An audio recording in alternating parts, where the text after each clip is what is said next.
Halo semua, salam sejahtera Malaysia. Selamat datang ke channel Fels Lifestyle.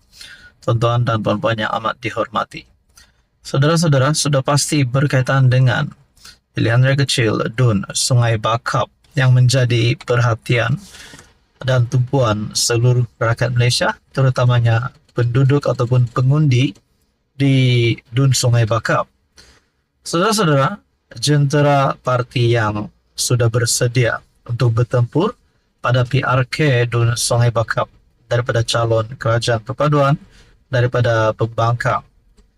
Dan terkini, saudara-saudara, saya mendengar satu berita ataupun satu kenyataan daripada kepimpinan pembangkang melalui gerakan. Kononnya, terdapat cubaan untuk membeli undi daripada kepimpinan kerajaan. Nah, berkaitan dengan berita itu, satu artikel daripada Malaysia Kini, gerakan dalam satu kenyataan, peruntukan RM18 juta menjelang PRK Sungai Bakap, cubaan beli undi. Berita sepenuhnya, parti gerakan mengecam tindakan Menteri Perumahan dan Kerajaan Tempatan Ngah Korming yang mengumumkan peruntukan hampir RM18 juta dalam Majlis Sentuhan Kasih menjelang pilihan raya kecil PRK Dewan Undangan Negeri Dun Sungai Bakap semalam. Tindakan itu, kata presidennya, Dominic Lau, juga boleh dianggap sebagai usaha membeli undi dengan alasan menjalankan tanggung jawab yang ada serta pengaruh yang tidak wajar kerajaan terhadap pengundi Sungai Bakap yang bakal mengundi pada 6 Julai depan. Malah sekutu Perikatan Nasional itu turut menyelar Perdana Menteri Anwar Ibrahim yang didakwa mengambil kesempatan sempena Aidiladha dengan pemberian gula-gula sebanyak RM290,000 kepada pengundi Sungai Bakap dengan harapan dapat merampas kerusi Dun tersebut. Kerajaan Madani dilihat sangat kebal kerana pelanggaran demi pelanggaran terhadap etika pilihan raya telah dibuat. Ia bermula daripada PRK Kuala Terengganu, PRK Kemaman, PRK Kuala Kubu Baharu, dan kali ini PRK Sungai Bakap. Perbuatan terkutuk ini dibuat demi mengekalkan kuasa dan jawatan. Dengan mentaliti ini, eksploitasi politik uang berasaskan kepentingan parti berterusan menjadi norma harian kerajaan Madani. Ini menyebabkan ketidaksamaan yang lebih besar dalam gelanggang pilihan raya antara pembangkang dan kerajaan, katanya dalam satu kenyataan. Sehubungan itu, Lau menggesa kerajaan agar menghentikan amalan tidak beretika ini yang bercanggah dengan prinsip perlawanan politik atas padang yang sama rata.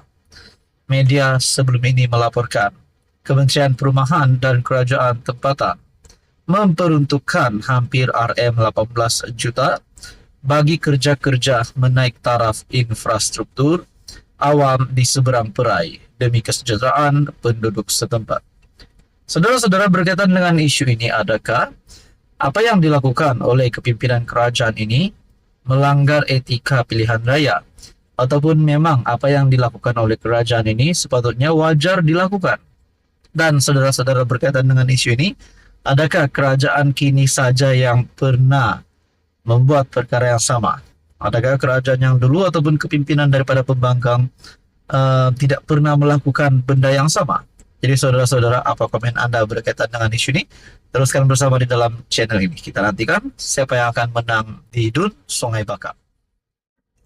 Halo semua, salam sejahtera Malaysia. Selamat datang ke channel Fels Lifestyle. Tuan-tuan dan puan, baru-baru ini kita dikejutkan dengan tindakan daripada Dayam Zainuddin dan keluarga yang bertindak mengheret Datuk Seri Anwar Ibrahim ke mahkamah dan juga menjadikan SPRM salah satu responden di dalam isu ini. Berkaitan dengan kes ini adalah bermulanya daripada pembekuan account Daim Zainuddin. Dan berkaitan dengan isu ini, satu berita susulan yang saya lihat, di mana permohonan Daim Zainuddin dan istri untuk membatalkan account dibeku, akhirnya satu berita susulan pada 12 Jun. AG bantah permohonan Daim istri untuk batalkan beku account. Rupanya mereka nak heret Anwar ataupun PMX ke mahkamah, tetapi ini pula yang berlaku. Berita sepenuhnya, Peguam Negara akan mengemukakan bantahan berhubung permohonan kebenaran semakan kehakiman yang difailkan Daim Zainuddin dan keluarganya bagi mengembalikan dan membatalkan tindakan membekukan akaun bank mereka. Peguam Kanan Persekutuan Samsul Paul Hassan daripada Jabatan Peguam Negara ataupun AGC yang mewakili Perdana Menteri Anwar Ibrahim dan kerajaan memaklumkan Mahkamah Tinggi Kuala Lumpur mengenai perkara itu hari ini. Hakim Wan Ahmad Wan Saleh kemudiannya menetapkan 8 Ogos untuk mendengar permohonan Daim Zainuddin dan keluarga bekas Menteri Kewangan itu bagi memulakan prosiding semakan kehakiman. Sekiranya kebenaran diberikan, mahkamah akan menetapkan tarikh berasingan untuk mendengar hujahan lisan pihak-pihak berkaitan. Pada 6 Jun lalu, Daim dan 23 pemohon lain termasuk istrinya Naimah Abdul Khalid, 4 anaknya dan 18 syarikat memfailkan permohonan bagi mendapatkan kebenaran memulakan semakan kehakiman. Selain Anwar dan SPRM, permohonan kebenaran semakan kehakiman itu menamakan 4 lagi responden, termasuk Ketua Pesuruhjaya SPRM Tan Sri Azam Baki dan Kerajaan Persekutuan. Menurut afidavit sokongan yang difailkan Naimah, pemohon berkata mereka terjejas secara negatif dalam skala makro dan mikro disebabkan keputusan dan tindakan responden, termasuk menyita dan membekukan akaun mereka. Jadi saudara-saudara yang amat dihormati, Daim dan Naimah menghadapi pertuduhan di Mahkamah Tinggi Kuala Lumpur atas dakwaan gagal mematuhi notis SPRM untuk mengisytiharkan harta mereka.